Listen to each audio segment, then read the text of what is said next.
the PowerPoint too, okay? All right.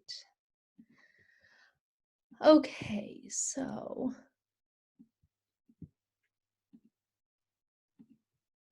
all right, so we're going to just go through first how to promote your research online, and then I'm going to share with you a couple of strategies too for just getting some more samples if you're trying to actually do research and get a bigger sample size for surveys or questionnaires.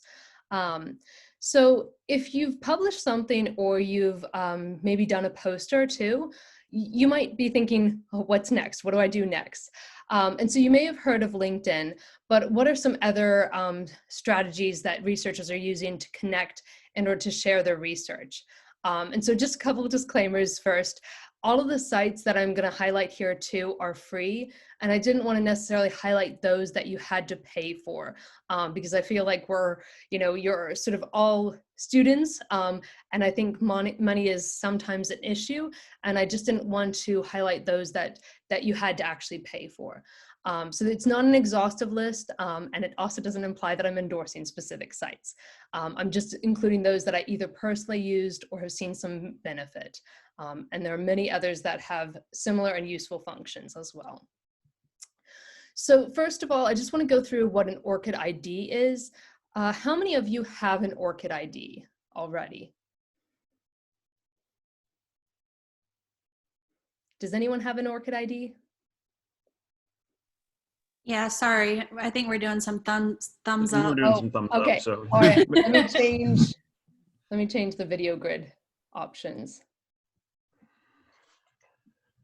Okay. Now I can see you better, hopefully. No, I don't think I can see you better, but okay. All right.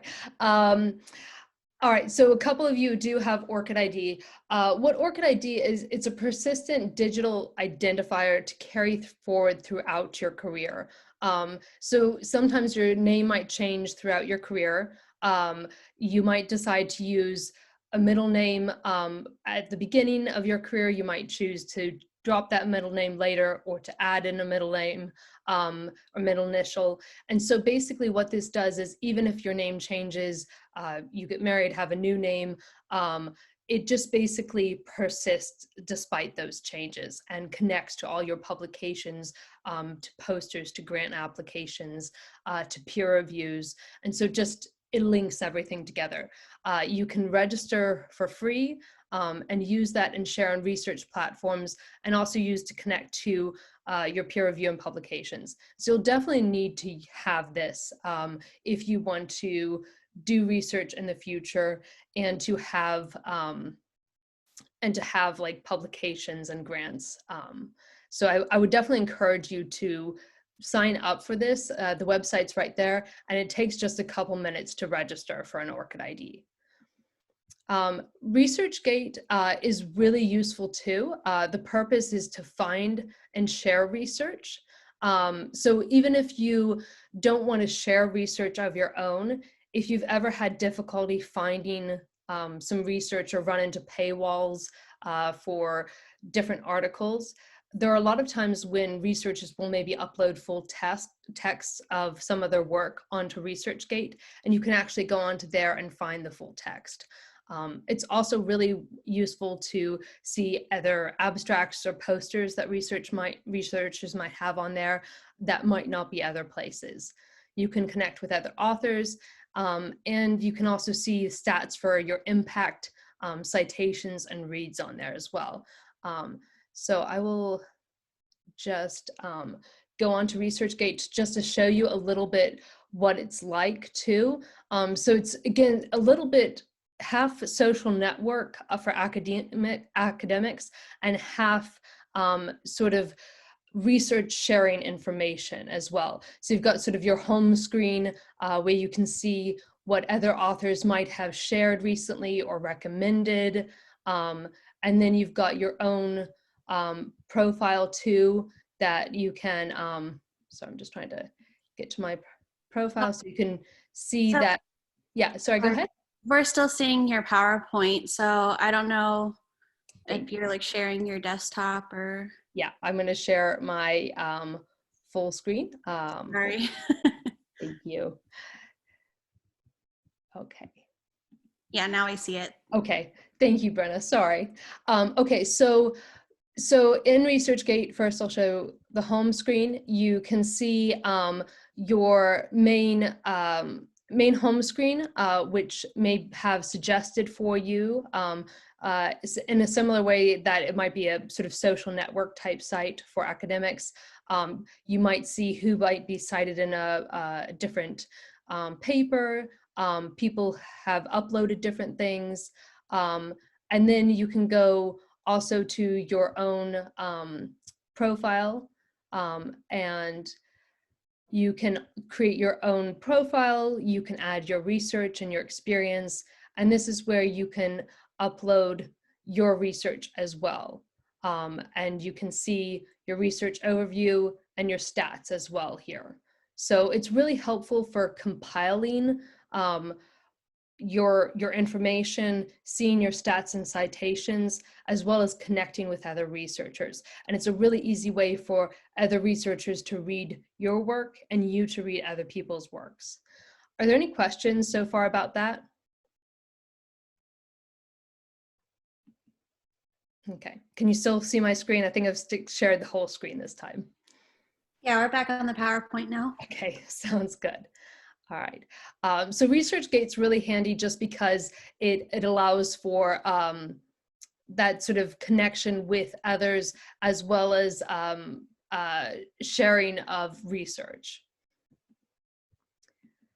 All right, Loop and academia.edu have similar functions to ResearchGate in that it's an academic social network and allows you to track impact and find research. So it allows you to also see your impact and citations and how that's working, but it also allows you to connect to others. Academia.edu acts in a similar way. So both of those are free websites that you can sign up to. That's sort of just a personal preference, or you can have multiple accounts to just sort of create more of a reach. I tend to use ResearchGate a lot and haven't created profiles on the rest yet, but a lot of people use many different ones. Google Scholar profile. How many people have used Google Scholar to search and use it on a regular basis to search? Okay. I do. Okay. And so you can also create a Google Scholar profile as well. And this acts to collate your publications and then also see citations for them in a fairly easy way. And another handy feature is you can request automatic updates too, so you don't have to update your publication list on there. So when you have a new publication, that it will just automatically update that. You do need a Google account to create this though, so you can use an existing account or create one for that. And I'll just show that. And so basically when you go onto Google Scholar, you have your Google Scholar here, but you can go in, and if you don't have a My Profile over here, you can go in to create one. But when you do have one, you just basically see your profile, you can add a picture, and you can see all your publications down here, your citations really easily, the year, and then it gives you sort of a tracking of how that's how you've improved by year and number of citations. An H-index is basically a score of the number of citations you've had and their impact overall. Any questions about Google Scholar? That seems to be one that a lot of people have and use, and so I think it's a really useful one to have a profile for. Mendeley is really useful too because it acts as both a citation management tool and an academic sort of social network and sharing network. Many of you might have used EndNote. Mendeley and Zotero are also citation management tools. the great thing about Mendeley and Zotero also are that they can share libraries between different researchers. So if you're collaborating on a grant, or if you're collaborating on a paper, you can share that citation library between different researchers pretty easily. And so that makes it just a little bit easier, as well as it's sort of that connection between researchers to be able to collaborate fairly easily and see other people's work. And just to show you a little bit about Mendeley, just again, you can sort of, one of the main functions is it's a reference, and it can be an online reference. And then you've got, your feed and libraries, and it has a lot of different careers on here too. And so it creates a lot of different connections for Mendeley, which are really useful, and has a search engine as well. So it does a lot of different mechanisms.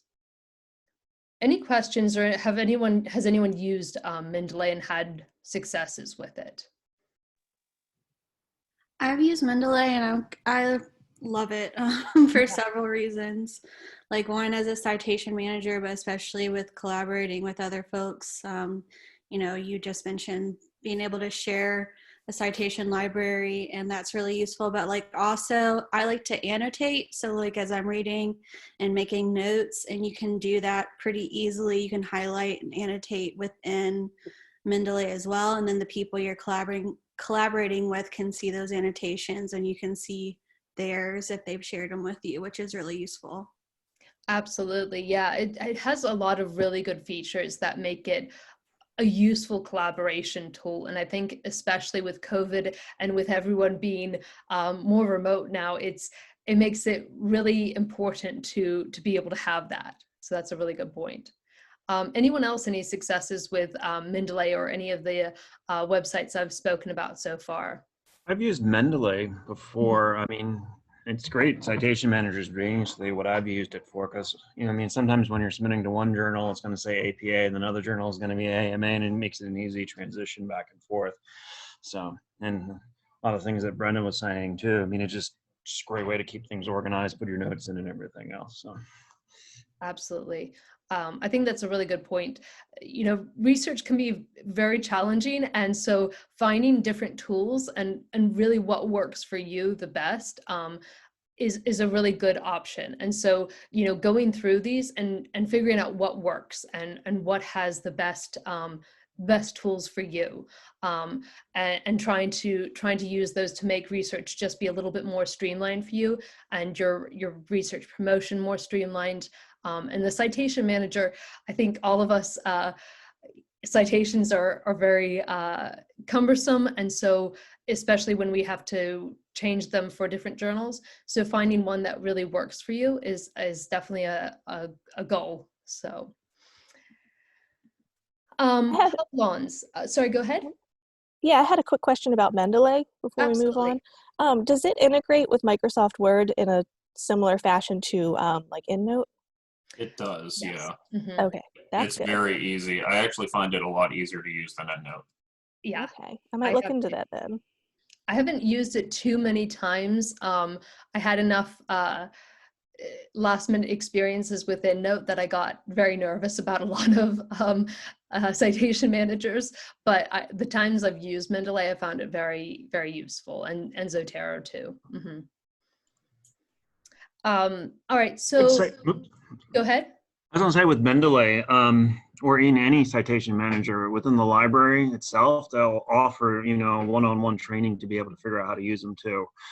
So, I mean, there's one time I went to the library and they basically went over every single citation manager they had in a one-on-one session trying to give you the details. So they're such a great resource. And I've got a few resources, like a resource list at the end. And one of those is a list of all the different trainings they do, which Stephen actually shared with me. So there's a list of trainings that are upcoming from the library that would be really helpful for many of you to attend if you're interested. Has anyone, sorry, go ahead. I was gonna say I have one more comment about Mendeley, but like they do have a web browser plugin as well that's really useful for importing. Like if you're online and finding articles or whatever, you can easily click the thing on your tab, I guess, and then it'll automatically send and like download the PDF to your library as well, which is really useful. Oh, that's wonderful. Yeah, no, it makes it really handy. All right. Has anyone done a lot of peer reviews or any peer reviews?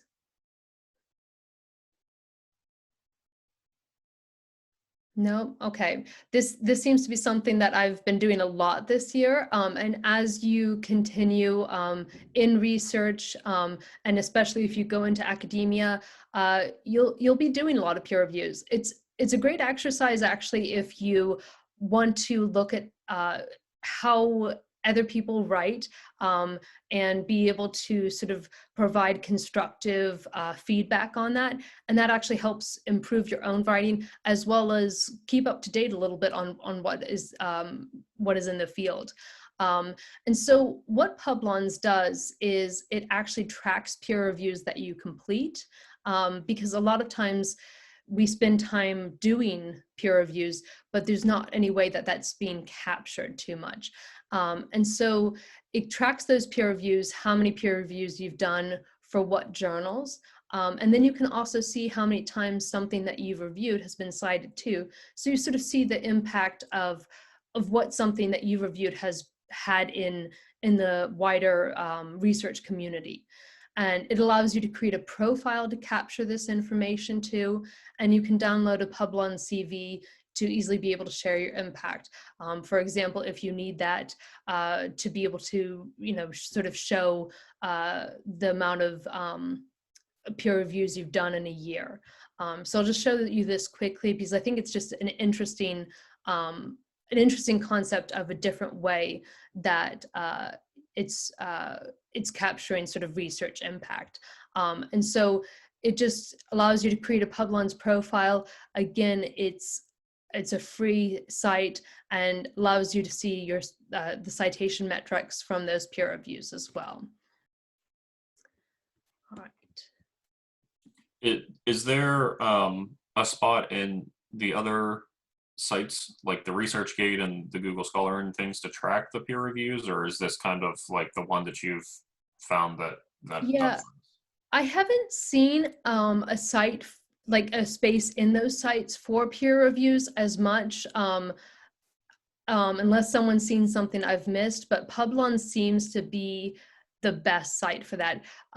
Some like independent, like some of the publishers have ways to track those peer reviews independently, but Publon seems to actually track like all of the publishing companies. Okay. So I think that's the most comprehensive one I've seen. And it's really nice too, because it'll basically just email you and say, we see that you've completed another peer review, because it tracks based on your ORCID ID, as long as you click that on the peer review, and it says, we've already uploaded this to your profile. And so it makes it really easy to be able to just sort of keep track of how many you've done, and for me, how many more I've done than I probably should have done. So it's a really useful tool, I think. Okay, so does anyone know what an altmetric score is? Okay.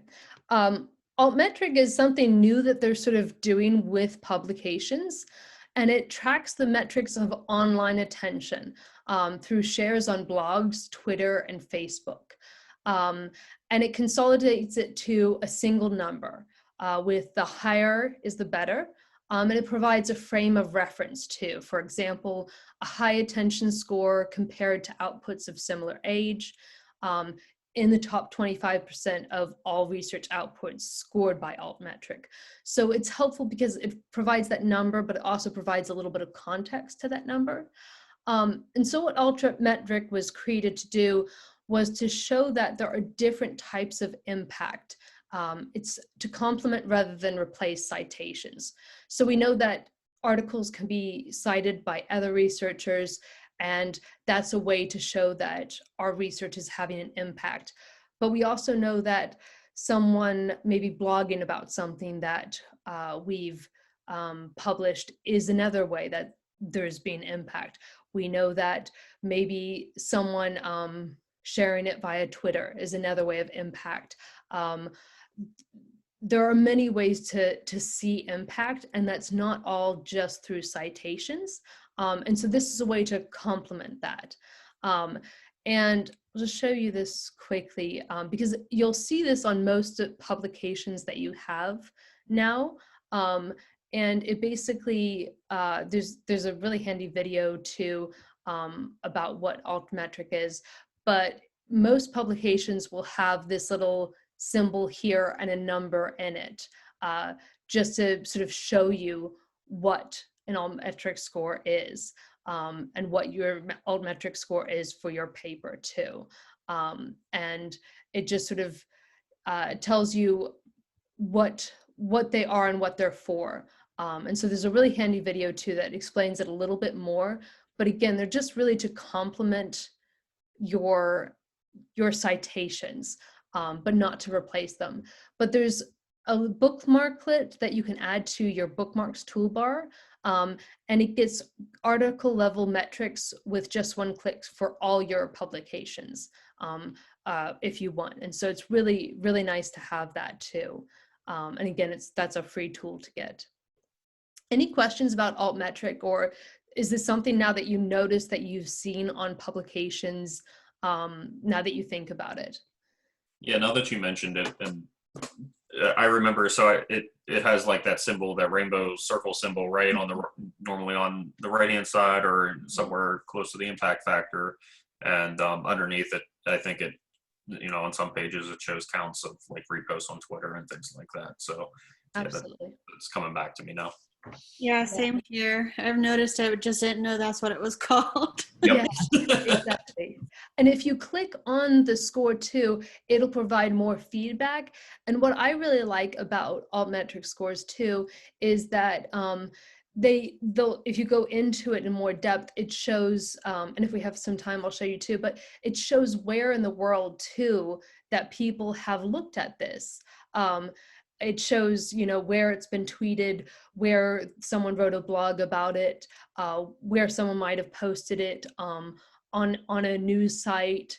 And so you can sort of see where it's having an impact. And I think that's really interesting when you write a paper and someone, you know, in Australia is talking about it. And you sort of get to see that in a different way rather than just sort of, oh, my paper has one citation or it has two citations.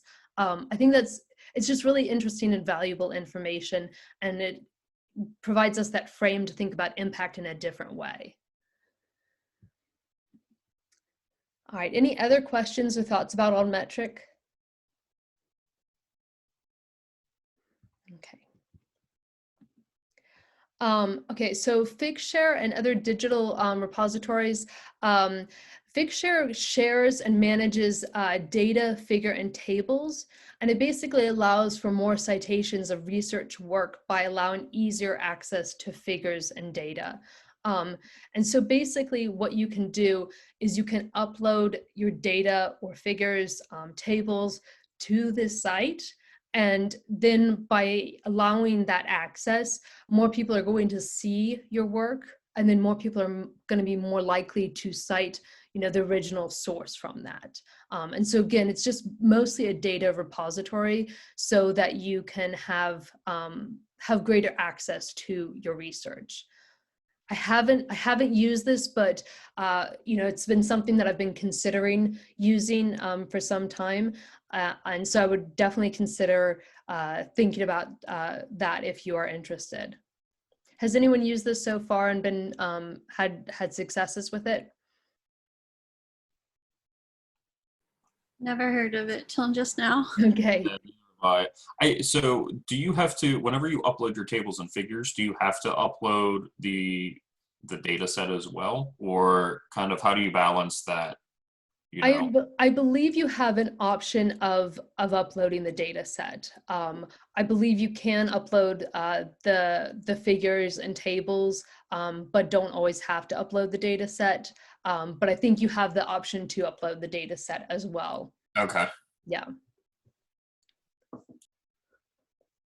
I think it's sort of like with papers and publications, you can always say the data set is available upon reasonable request. Okay, that makes sense. Mm-hmm. And so some general tips for promoting research too. Have a strategy of which channels you will choose and which audience you would be interested. And so this is one of the things I think about when I teach writing for public health audiences is you just always want to think about what's your audience? Who is your audience for the greater research promotion you're trying to do?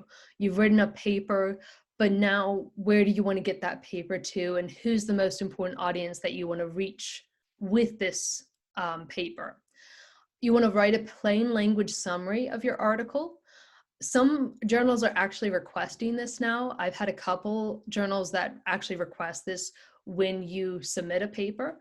And this makes it reach a wider audience. If you're trying to write a plain language summary of your article, you want it to be at the 6th to 8th grade reading level. And does everyone know how to check readability levels on Word document?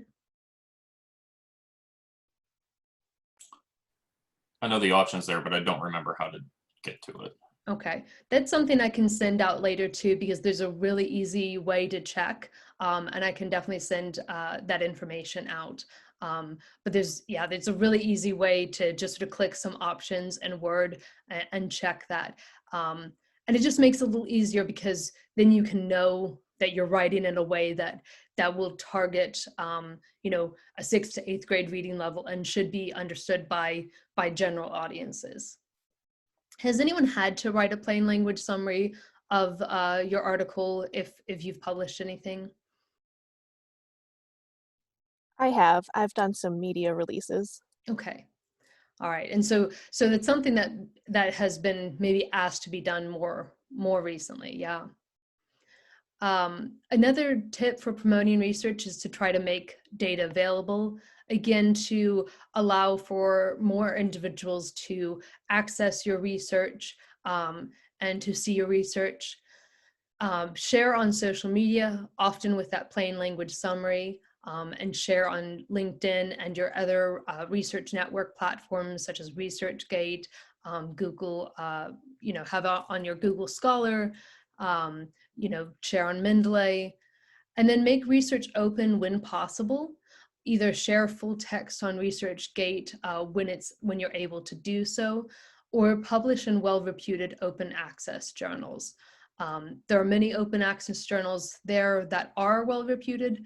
Some of them do cost, and I'll talk at the end a little bit about there's an open access fund through the library that is available. So that's one way to sort of set aside some of those costs.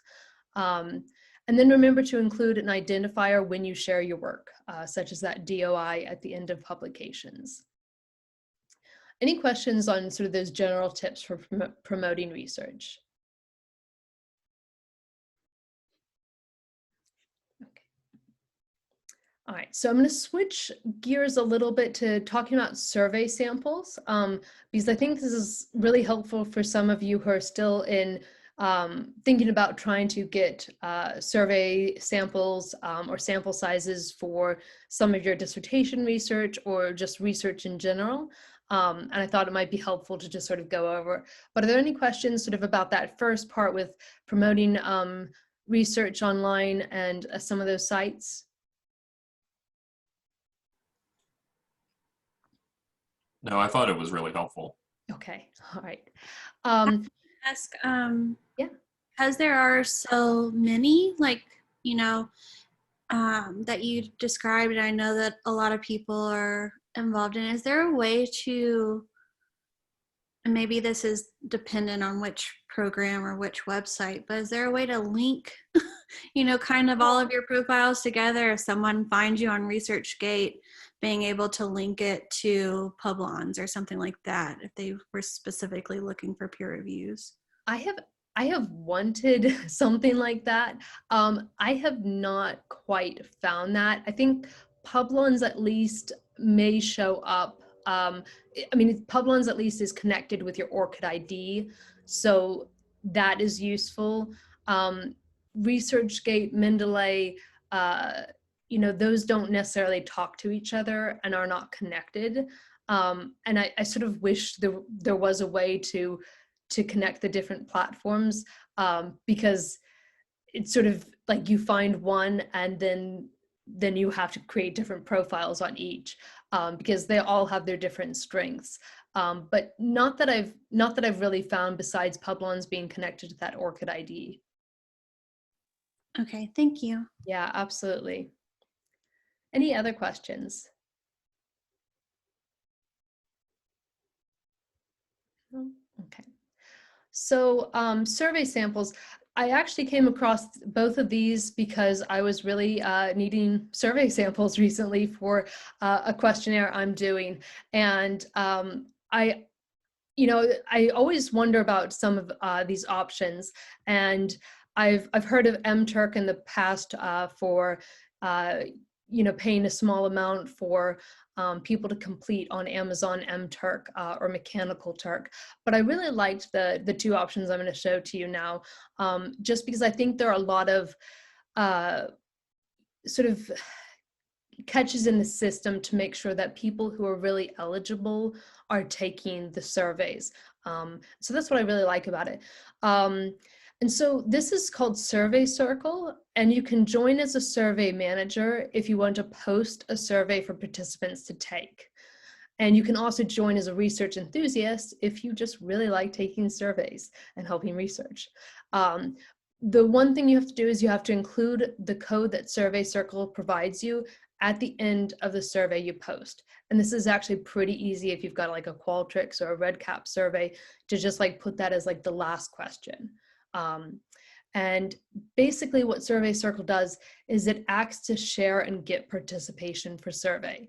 And then your survey is bumped up higher in rankings from points you get from completing other surveys. So the one thing you have to do is you have to take other surveys to bump yours up higher in the rankings. You will probably get a lot of survey responses even from not taking a lot of other surveys. It just depends on sort of the how strict your eligibility criteria are. The one I'm doing requires people to be currently pregnant. And so it's a little bit more of a narrow gap. But, if you're just looking for people over age 18, there's a lot more eligibility ranges for there. And what I like about it is that there are lots of checks in the system.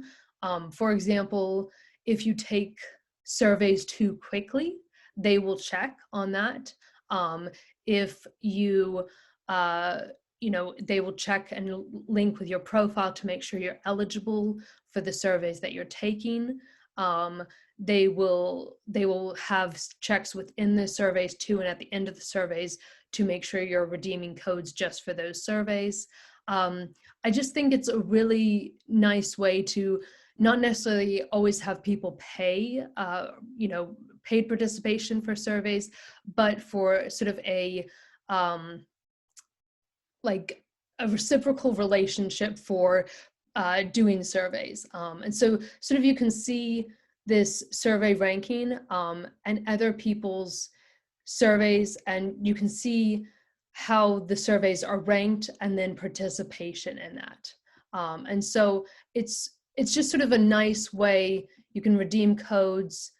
They're open surveys, and it just makes it a little bit easier to get participants, I feel.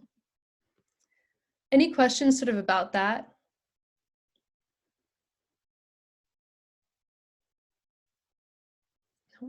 Would you say that the majority, excuse me, in your, I guess, use of it, the majority of the people on this site are researchers? like who are creating the surveys? I think it's a good balance. I think there are many people who are researchers, but I think there are also a lot of people who just, because there are some surveys that do have like a chance of winning like something at the end. So there are a lot of people who are also on there to just take surveys as well. Any other questions?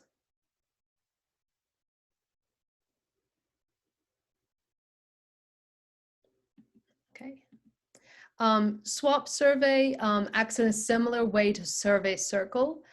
This is based on time. So based on the time you spend on other surveys, the same amount of that time will go into yours until your target is met. So it basically goes into a time bank that is then given to that same amount of time to your survey. And what I like about it too is that the survey criteria is matched with people's profile information to guarantee matches too. And again, there are a lot of checks and balances, I think, in those to just make it a little bit easier to ensure eligibility. So I think both of those are just good options to help with sample sizes. Any questions about either of those? Okay. All right, and some other resources I found that are really useful, and some that Stephen mentioned too. There are some library research guides. The Library Research Commons also is there to support both grad students and faculty research needs. There's also the Open Access Fund, which I mentioned. I've actually used this twice. You can use this once a year. So if you are publishing an open access journal there's a fee, you can apply if you don't have funding anywhere else for the paper, you can apply to try to get funding from the Open Access Fund. There are also library workshops for Mendeley and for a number of other items. So I think that those are always helpful. I found the librarians to be really helpful on any questions that you might have. They're always there to answer questions. And there's that 24-hour sort of text chat as well if you have questions. All right, so you can also contact me by email, but are there any questions so far?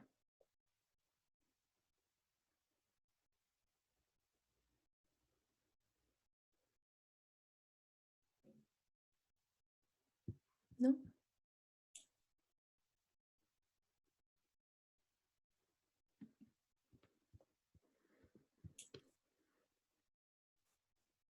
I don't have any questions, but thank you for putting all this together and presenting it.